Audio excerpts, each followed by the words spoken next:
অদৃশ্য অজানা এক মানুষের কাছ থেকে হঠাৎ করেই নামবিহীন এক পার্সেল অ্যাকসেপ্ট করলো সার্থক। হ্যাঁ বন্ধুরা, ভিডিওতে লাইক দিয়ে দিতে থাকুন। সার্থক স্রোতের রিসেপশন পার্টিতে যখন কলেজে সকলে নিমন্ত্রিত থাকে, ঠিক সেই সময় হঠাৎ করেই নামবিহীন এক পার্সেল সার্থকের হাতে এসে পড়ে। আর সার্থক বলতে থাকে যে কী ব্যাপার, এই পার্সেলটা কে দিয়েছে? উপরে তো কারো নামও মেনশন করেনি, তাহলে আমি চিনবো কী করে যে এই গিফটটা আমাকে কে দিয়েছে? ওদিকে স্রোত বলতে থাকে যে স্যার, এত ভেবে চিন্তে লাভ কি বলুন তো? কেউ না কেউ তো অবশ্যই গিফটটা দিয়েছে, হয়তো আমার নামটা লিখতে ভুলে গিয়েছে। এটা বরঞ্চ আপনি খুলে দেখলেই তো বুঝতে পারবেন যে কে দিতে পারে আপনাকে গিফটটা। তখন সার্থক বলতে থাকে যে না স্রোত, বিষয়টা যথেষ্ট পরিমাণে আমাকে ভাবাচ্ছে, কারণ এরকম কোনো গিফট নেই। তুমি দেখো, এতগুলো গিফটের মাঝে কেউ কিন্তু এরকম কোনো গিফট দেয়নি, সাথে আবার একটা গোলাপ ফুলও দিয়ে দিয়েছে। ওদিকে এই কথা বলা মাত্র স্রোত বলতে গেছে স্যার, আপনি শুধু শুধু এতটা টেনশন করছেন, সামান্য একটা গিফট নিয়ে এতটা টেনশন কিসের আপনার বলুন তো? তখন এই কথা বলা মাত্র সার্থক বলতে থাকে স্রোত, তোমাকে হয়তো আমি বলে বোঝাতে পারছি না, কিন্তু আমার এই ফুলটা দেখে যথেষ্ট পরিমাণে সন্দেহ হচ্ছে যে এটা কোনো মতে সে তো আমাকে দিয়ে পাঠায়নি। তখন স্রোত বলতে গেছে স্যার, আপনি কার কথা বলছেন বলুন তো?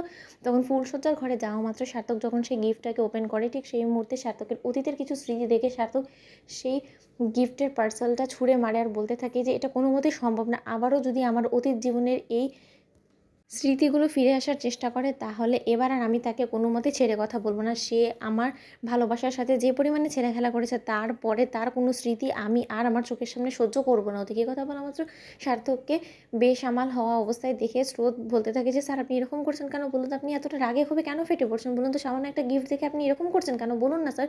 কী হয়েছে? আপনি আমার কাছ থেকে কী লুকোনোর চেষ্টা করছেন স্যার? বলুন প্লিজ, আপনি আপনি আমার সাথে চাইলে শেয়ার করতে পারেন। তখন সার্থক বলতে থাকে যে এই গিফটের মধ্যে যা কিছু আছে সেই সব কিছু আমি আমার এক্স গার্লফ্রেন্ডকে দিয়েছিলাম স্রোত, আর সেই স্মৃতিগুলোকেই কেউ ইচ্ছাকৃতভাবে আমার মনে ক্ষত জায়গাগুলোকে আবার নতুন করে ঘা দেওয়ার জন্য পার্সেল করে পাঠিয়ে দিয়েছে। তুমি নিশ্চয়ই বুঝতে পারছো। তখন অনেক কথা বলার মতো স্রোত বলতে গেছে স্যার, তার মানে এই শুকনো ফুল থেকে শুরু করে সব কিছুই আপনি আপনার সেই অতীতের গার্লফ্রেন্ডকে দিয়েছিলেন, আর সেগুলো কেউ গিফট হিসেবে র্যাপ করে আপনার কাছে পাঠিয়ে দিয়েছে? তাহলে নিশ্চয়ই আপনি স্যার বুঝতে পারছেন যে হয়তো বা সেই অতীত জীবনে সেই স্মৃতিগুলো আপনার কাছে কোনো না কোনোভাবে অবশ্যই আবার নতুন করে ধরা দিবে স্যার।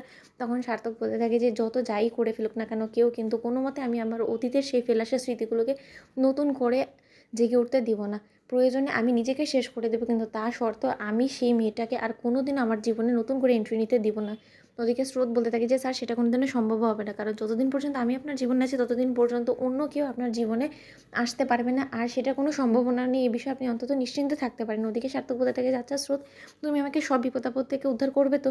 তুমি আমাকে ওই মেয়েটার আঁচল থেকে বের করবে তো বলো তো? কারণ ওই মেয়েটা যথেষ্ট পরিমাণে সাংঘাতিক। ও ওর মায়াবী চোখ দিয়ে যখন তখন যে কাউকে ঘায়েল করে দিতে পারে। আমি যদি এরকম করে ঘায়েল হয়ে যাই তাহলে কী হবে? তখন সার্থককে স্রোত বলতে থাকে যে স্যার, আমি যতক্ষণ পর্যন্ত আছি কেউ আপনাকে কোনো কিছু দিয়ে আমার কাছ থেকে কেড়ে নিতে পারবে না। আপনি অন্তত এই বিষয়ে নিশ্চিন্তে থাকতে পারেন, আর আমি থাকতে আপনাকে কেউ কেড়ে নিতে পারবে না আমার কাছ থেকে। তো বন্ধুরা, ভিডিওটি ভালো লেগে থাকলে লাইক এবং শেয়ার করে সাবস্ক্রাইব করতে ভুলো না।